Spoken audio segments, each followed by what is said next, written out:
नमस्कार, मैं डॉक्टर अंजू अग्रवाल आपके समक्ष प्रस्तुत हूँ। हम बीए प्रथम वर्ष के राजस्थान विश्वविद्यालय के पाठ्यक्रम में सम्मिलित ढोला मारूरा दुहा के चयनित अंश जो कि विश्वविद्यालय के पाठ्यक्रम में शामिल किए गए हैं, हम उसकी व्याख्या करेंगे इस वीडियो में।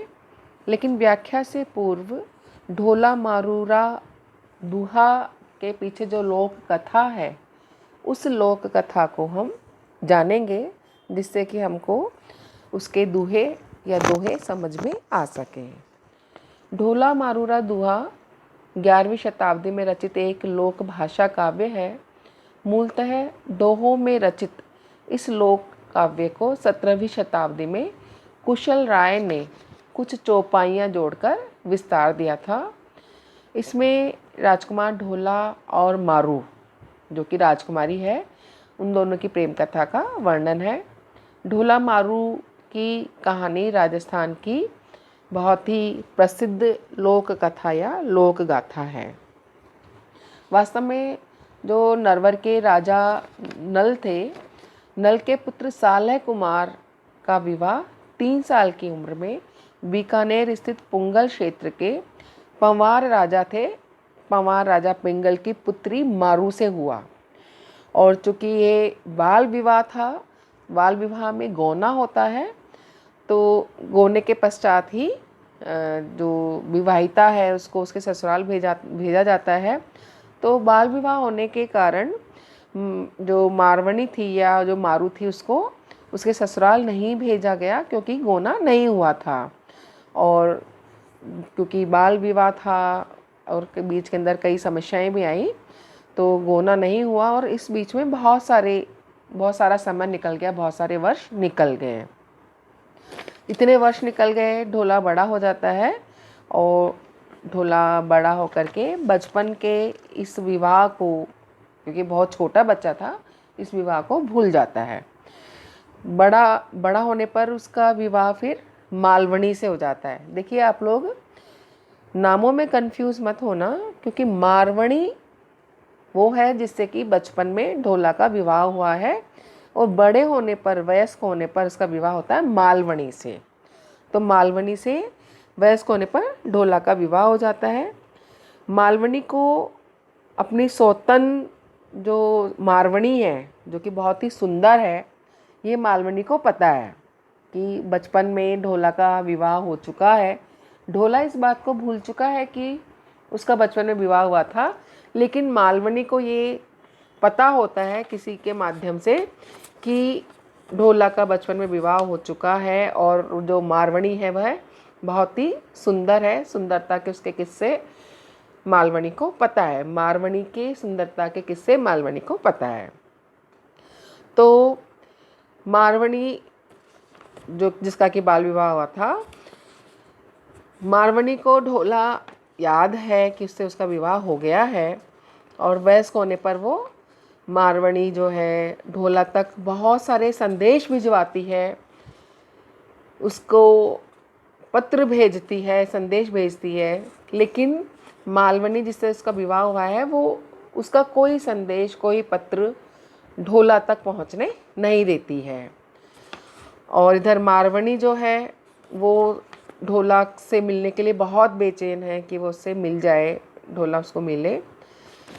मारवणी की ये हालत देख करके मारवणी के जो पिता हैं, जिन्होंने कि उसका विवाह बाल विवाह किया था पुंगल के उससे, ढोला से, उनको पता चल गया कि किसी भी प्रकार से संदेश जो है ढोला तक नहीं पहुंचने दिए जा रहे हैं। तो वो एक गायक को, जो कि बहुत चतुर भी है, उस चतुर गायक को संदेशा देने के लिए वो नरवर भेजता है। और गायक को ढोली भी बोलते हैं। वो ढोली जो गायक है, वो बहुत ही चतुरता से मारवणी का संदेश उस राजकुमार तक पहुंचाता है, ढोला तक पहुंचाता है। और गीतों में पुंगल और मारू ये शब्द जैसे ही ढोला सुनता है, तो उसके दिमाग में जो बचपन की जो यादें थीं, जो कहीं वो भूल चुका था, लेकिन जैसे वो पुंगल नाम सुनता है, मारवणी और मारू नाम सुनता है, उसको मारवणी याद आ जाती है, उसको अपने बचपन का जो विवाह है, बाल विवाह है, वो याद आ जाता है। और क्योंकि वो गायक चतुर था, वो उसका मारवणी के सौंदर्य का वर्णन भी कर रहा था साथ साथ में, तो ढोला भी उस मारवणी से, अपनी बाल विवाहिता से मिलने के लिए बेचैन हो जाता है।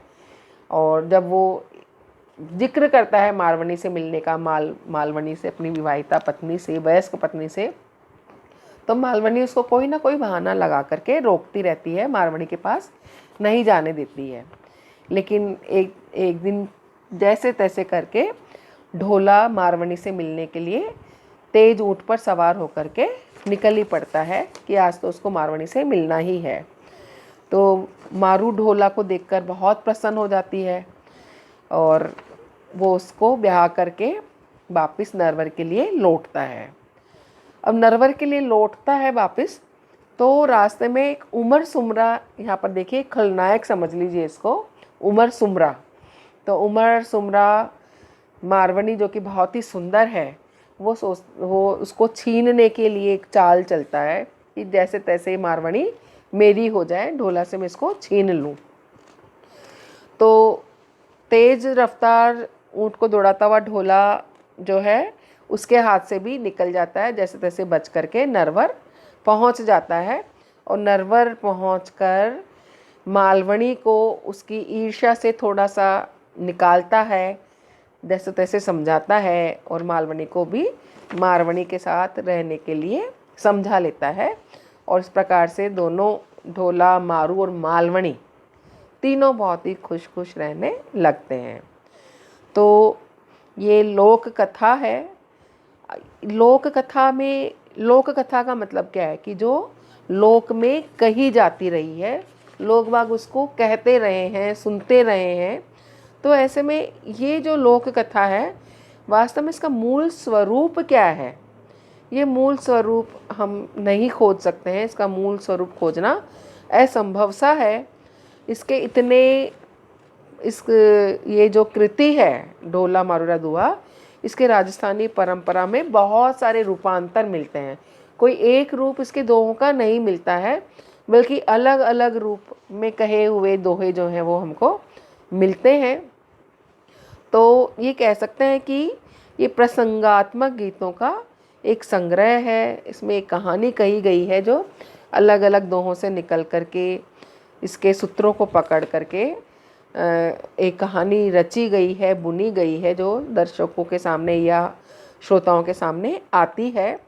तो यह कृति मूल रूप से दोहों में मिलती है, और इसका मूल स्वरूप क्या था इसका हम पता नहीं लगा सकते हैं। बहुत सारे रूपांतर इसके मिलते हैं, लेकिन इसमें जो भाव गांभीर्य है, उस भाव गांभीर्य को हम परिष्कृत लोक रुचि का प्रतीक मान सकते हैं, ऐसा हजारी प्रसाद द्विवेदी ने भी कहा है। तो यह एक लोक कथा के रूप में हमको मिलती है, सुनने को मिलती है। और ढोला मारूरा दुहा में सब जगह हम देखते हैं कि मारवणी का जो विरह है, मारवणी जो ढोला को याद करती है, वो विरह वाला स्वरूप हमको दिखाई देता है। राजस्थान विश्वविद्यालय ने जो हमारे पाठ्यक्रम में लगाया है, इसमें भी मारवणी जो ढोला को याद करती है, उसकी स्मृति में वो जैसी इसकी वीरावस्था हो रही है, उस अवस्था का वर्णन इन दोहों में किया गया है। या कह सकते हैं कि उस अवस्था के जो दोहे हैं उनको ही संकलित करते हुए पाठ्यक्रम में स्थान दिया गया है। और ये संकलित दोहे हम अगले व्याख्यान में करेंगे। आज हमने इसकी कथा को समझ लिया है, जान लिया है, और सारे दोहे इसी कथा से संबंधित एक सा ही भावार्थ देते हुए हमको प्रतीत होंगे। तो अगले व्याख्यान में हम ढोला मारूरा दुहा के दोहों की व्याख्या करेंगे। धन्यवाद।